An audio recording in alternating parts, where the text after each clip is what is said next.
అందరికి నమస్కారం అండి. మరి ఇక్కడ ఈ సమావేశానికి సక్సెస్ఫుల్ గా ఈ శిబిరం నడుస్తున్నందుకు, ఈ శిబిరాన్ని నడిపిస్తున్నందుకు ఈ వేదిక మీద ఉన్న పెద్దలు, ఈ సమావేశానికి హాజరైన పెద్దలందరికీ పేరు పేరున నేను నమస్కారాలు తెలియజేస్తున్నాను, కృతజ్ఞతలు కూడా తెలియజేస్తున్నాను. జాస్ వీరాంజనేయులు గారు కానివ్వండి, రాధా నాయుడు గారు కానివ్వండి, అలాగే గోపి గారికి అండదండగా ఉంటూ బండ్లమూడి గాంధీ గారు పెద్దలు, అలాగే మా పెద్ద ఆయన మిరియాల ప్రసాదరావు గారు, పెద్దలందరూ కూడా, ఇక్కడ ఉన్న వాళ్ళందరూ కూడా రోజు ఉదయం నుంచి సాయంత్రం వరకు దీన్ని ఒక ఉద్యమం లాగా తీసుకుని ఈ టెంట్ లో కూర్చుని ఈ హైవే పక్కన ఈ నాయిస్ లో వెళ్లే వాళ్ళని వచ్చేవాళ్ళని పలకరిస్తూ వాళ్ళని ఆపి జనసేనలో సభ్యుడిగా చేరటం అంటే ఏంటి, జనసేనలో ఉద్యమిగా చేరటం అంటే ఏంటి, ఉద్యమిగా చేరినందువల్ల జనసేనకి బలం ఎలా పెరుగుతుంది, జనసేన బలపడితే ఈ రాష్ట్రానికి ఎలా మంచి జరుగుతుంది అనే విషయాల్ని నిరంతరం ఫిబ్రవరి 26 నుంచి ఇప్పటి వరకు కొనసాగిస్తున్నారు. ఆ క్రమంలో భాగంగా వాళ్ళు పర్ల్స్ లాగా ఏదో మాస్ గా వెళ్లే వాళ్ళకి వచ్చే వాళ్ళకి మెంబర్షిప్ అని కాకుండా ఆగి అర్థం చేసుకుని నాకు కావాలమ్మా, నాకు కావాలండి అన్న వాళ్ళకి 525 మందికి ఇప్పటి వరకు మెంబర్షిప్ ఇవ్వడం జరిగింది. ఐ థింక్ ఇది చాలా అభినందనీయం. ఈ కార్యక్రమాన్ని ఇంత సక్సెస్ఫుల్ గా చేసిన సోదరులు పెద్దలు మిరియాల గోపికృష్ణ గారికి ప్రత్యేకంగా అభినందనలు తెలియజేస్తూ, వారికి అండగా నిలబడినటువంటి పెద్దలందరికీ, కార్యకర్తలందరికీ కూడా ప్రత్యేకంగా ధన్యవాదాలు. అయితే ఇక్కడ ఈ సందర్భంగా మనం ఒకటి అర్థం చేసుకోవాల్సిన అవసరం ఉంది, మనందరం కూడా విశ్లేషించుకోవాల్సిన అవసరం ఒక పాయింట్ ఉంది. రాజకీయ పార్టీలు ప్రజాస్వామ్యంలో అనివార్యం, లేదా అదే బలం. అనివార్యం అనే కంటే కూడా ఒక డెమోక్రటిక్ ప్రాసెస్ జరగాలంటే, మనం మన ఐడియాస్ ని ప్రజల్లోకి తీసుకెళ్లాలంటే, ప్రజల మద్దతు కోరాలనుకుంటే, ప్రజాప్రతినిధులుగా గెలవాలనుకుంటే డెఫినెట్ గా ఇండివిజువల్ గా చేసే ప్రయత్నాల కంటే కూడా ఒక యూనిట్ గా, ఒక పార్టీగా ముందుకు రావడం అనేది చాలా ఈజీగా ఉంటుంది. కాబట్టి ప్రపంచం అంతా కూడా ఎక్కడైతే ప్రజాస్వామ్యం అని అంటున్నారో, ప్రజాస్వామ్య రకమైనటువంటి పరిపాలన సాగుతుందో, ప్రభుత్వాలు ఉన్నాయో, ఆయా దేశాల్లో రాజకీయ పార్టీలు ఉన్నాయి. అయితే అమెరికా లాంటి దేశాల్లో 2-3 పార్టీల కంటే ఎక్కువ మనకు కనపడవు. భారతదేశంలో 2-3 వేల పార్టీలు మనం చూస్తున్నాం. ఇది డైవర్సిటీ. ఆ డైవర్సిటీని మనం బలహీనంగా చూడాల్సిన అవసరం లేదు. భారతదేశానికి ఉన్న గొప్పతనమే డైవర్సిటీ.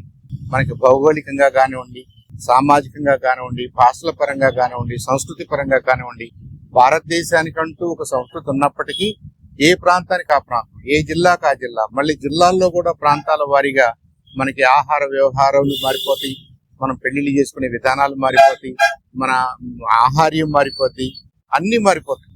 అయినప్పటికీ మనకంటూ ఒక కామన్ థ్రెడ్ ఉంది, అదే భారతీయత. ఆ కామన్ థ్రెడ్ కోసం మనం భారతీయులు అనుకుంటూ మన ప్రభుత్వాన్ని ఏర్పాటు చేసుకున్నాం. ఆ ప్రభుత్వానికి ఫౌండేషన్ మన రాజ్యాంగం, రాజ్యాంగానికి ఫౌండేషన్ మరి ఇదేంటంటే ఒకటి ఉభయ కుశలోపరి అన్నట్టుగా, రాజ్యాంగం ఉంటేనే ప్రభుత్వం నడుస్తుంది, ప్రభుత్వం బాగా నడిస్తేనే రాజ్యాంగానికి విలువ ఉంటుంది. ఈ పరస్పరం ఈ రెండు జరగాలి అనుకున్నప్పుడు పార్టీలు, పొలిటికల్ పార్టీలు చాలా బాధ్యతాయుతంగా వ్యవహరించాల్సిన పరిస్థితి ఉంటుంది. పొలిటికల్ పార్టీ అనగానే మాకేదో క్రూడ్ స్ట్రెంత్ ఉంది, మాకు మొండిగా బలం ఉంది, మా దగ్గర సంఖ్యా బలం ఉంది కాబట్టి మేము రైటు అనే వాదన కరెక్ట్ కాదు. మీరు ఒక ఆశయం కోసం, ఒక సిద్ధాంతం కోసం, కొన్ని కారణాల కోసం మీరు పార్టీగా ఏర్పడినప్పుడు ఆ సిద్ధాంతాలని మరి ఆకళింపు చేసుకుని దానికోసం ప్రయత్నం చేసే కార్యకర్తలు ఉన్నప్పుడు, దానికోసం ప్రయత్నం చేస్తూ మీరు ముందుకు సాగినప్పుడు మాత్రమే ఆ పార్టీకి విలువ ఉంటుంది, ఆ పార్టీ విధానానికి విలువ ఉంటుంది, ఆ పార్టీ మీద ప్రజల్లో నమ్మకం ఏర్పడుతుంది.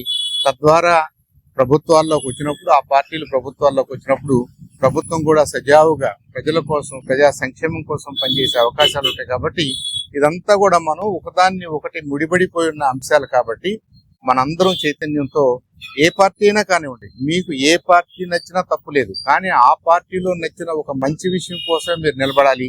ఆ మంచి విషయాల కోసం నిలబడిన మంచి మనుషులకి చేతే ఆ పార్టీ నడవాలి. ఆ పార్టీలు మంచిగా నడుస్తున్నాయి కాబట్టి మన ప్రజాస్వామ్యం బాగుంటుంది. మరి అలాంటప్పుడు ఇన్ని వేల పార్టీలు ఎందుకండి? మన ఆంధ్రప్రదేశ్ లో ఇప్పుడు 10-15 పార్టీలు ప్రధానంగా ఉన్నాయి. దాంట్లో 4 మరి ఎలక్షన్స్ లో పోటీ చేస్తున్నాయి, ఎమ్మెల్యేలుగా రకరకాల స్థాయిల్లో వాళ్ళు ప్రజాప్రతినిధులుగా గెలుస్తున్నారు. ఈ ప్రభుత్వాన్ని నడిపిస్తున్నారు. ఇన్ని పార్టీలు ఎందుకు, అందరూ ఒక తాటి మీదకి రావచ్చు కదా అని అంటాం. అలాంటి ఆలోచనలు కూడా ఈ దేశంలో జరుగుతున్నాయి. 78 తర్వాత 1978 తర్వాత ఆనాటి ఇందిరాగాంధీ గారు, ప్రధానమంత్రి గారు కొన్ని కారణాల వల్ల ఎమర్జెన్సీని ఇన్వోక్ చేస్తే, ఎమర్జెన్సీ అనేది మన విధానం కాదు, ప్రజాస్వామ్యానికి అది మంచిది కాదు అని చెప్పేసి దేశం అంతా కూడా దాన్ని ఒప్పుకోలేదు. దేశం అంతా తిరగబడింది. దేశం అంతా తిరగబడినప్పుడు కాంగ్రెస్ పార్టీ ఒక పక్కనుంటే మిగతా పార్టీలన్నీ కూడా ఒక తాటి మీదకి వచ్చినాయి. అంటే చిన్న చిన్న అంశాల్లో వాళ్ళకి విభేదాలు ఉన్నప్పటికీ, విధి విధానాలు వేరుగా ఉన్నప్పటికీ, ఒక జాతీయత, జాతీయ భావము, జాతికి దెబ్బ తగులుతుంది అనుకున్నప్పుడు వాళ్ళందరూ కూడా ఒక చోటకు వచ్చినటువంటి సందర్భం మనకి 78 తర్వాత మనం జనతా పార్టీ రూపంలో చూసాం. మళ్ళీ ఆ తర్వాత అంత పెద్ద అంశాలు ఏమీ లేవు కాబట్టి వాళ్ళ ప్రాంతీయ ఇంట్రెస్ట్లు, ప్రాంతీయ డిమాండ్స్, ఆశలు, ఆకాంక్షలను రిఫ్లెక్ట్ చేసేలాగా మళ్ళీ పార్టీలు విడివిడిగా ప్రయత్నం చేస్తున్నాయి. ఏ పార్టీలు విడివిడిగా ప్రయత్నం చేసినా, కలిసి ప్రయత్నం చేసినా, కూటమిగా చేసినా, ఇంకొక రకంగా చేసినా మనం గమనించాల్సింది ఏంటంటే ఆ ప్రజాస్వామ్య స్ఫూర్తిని, దేశ సంరక్షణని, దేశ సౌభ్రాతృత్వాన్ని కాపాడుకోవడం కోసమే ఈ పార్టీలు పనిచేస్తున్నాయి. కాబట్టి ఏ పార్టీనైనా, ఏ పార్టీ వాళ్ళైనా సహృద్భావంతో, గౌరవంతో ఆ పొలిటికల్ పార్టీకి ఇవ్వాల్సిన రెస్పెక్ట్ మనం ఎప్పుడూ ఇవ్వాలి.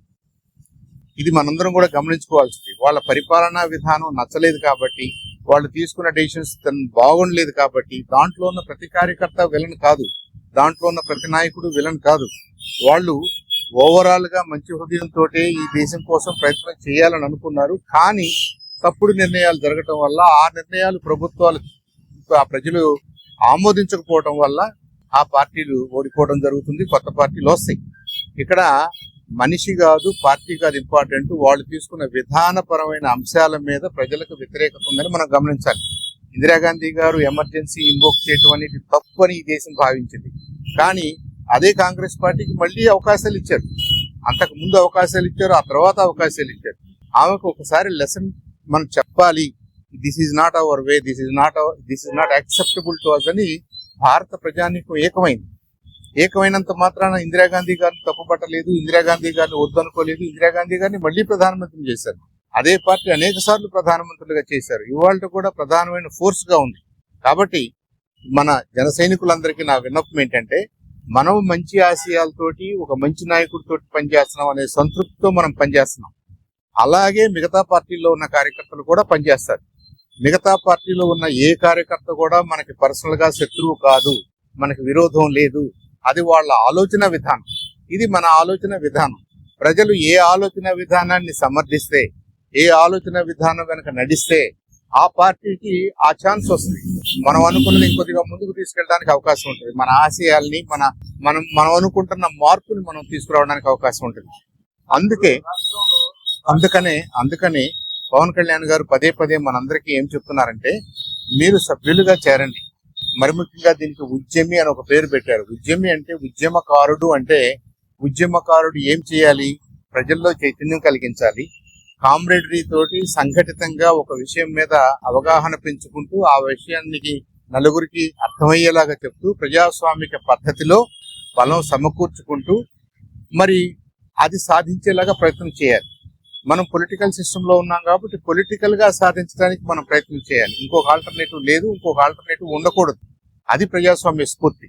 కాబట్టి ఇవాళ మన పార్టీలో చేరినటువంటి ప్రతి ఉద్యమి కూడా అలాంటి చైతన్య భావంతో, చైతన్య మూర్తులుగా లోపలికి వచ్చారని నేను ఆశిస్తున్నాను, భావిస్తున్నాను.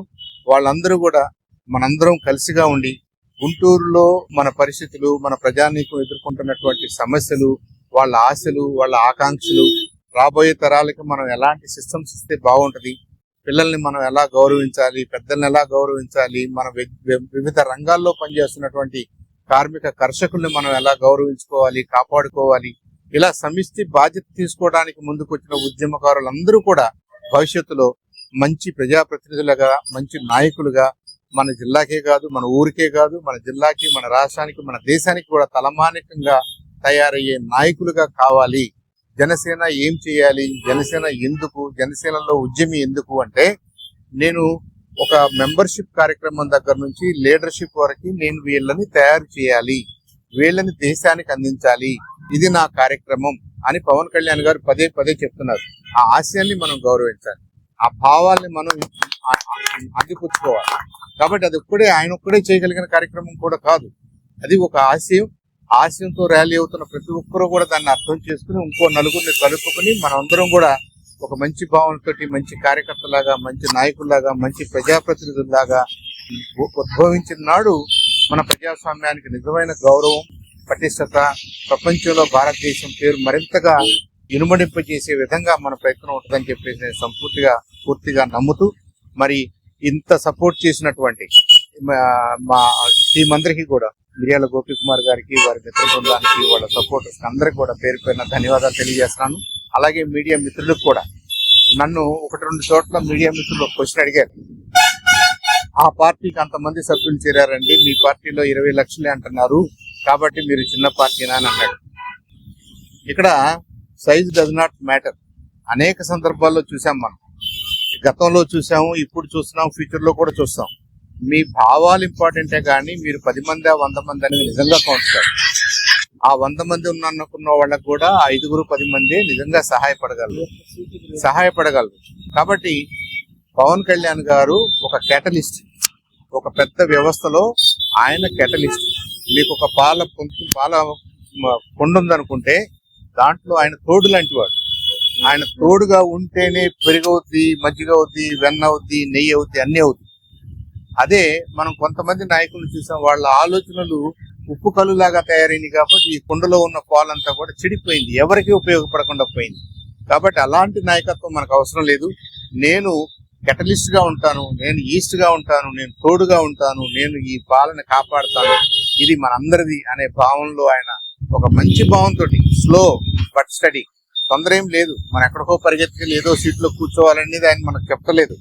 మన వంతుగా మనం ప్రయత్నం చేద్దాం, మన వంతుగా మనం మార్పు తీసుకొద్దాం. మార్పు ఎప్పుడు కష్టంగానే ఉంటది, బట్ మార్పు జరుగుతుంది. కాబట్టి అంతవరకు ఉద్యమకారులు, సాధకులు, నాయకులు, కార్యకర్తలు, అలాగే జనరల్ ప్రజానీకం కూడా అర్థం చేసుకుని సపోర్ట్ చేస్తూ పవన్ కళ్యాణ్ గారిని ఆశీర్వదించాలని చెప్పేసి మనస్ఫూర్తిగా కోరుకుంటూ అందరికీ కూడా నమస్కారం, ధన్యవాదాలు.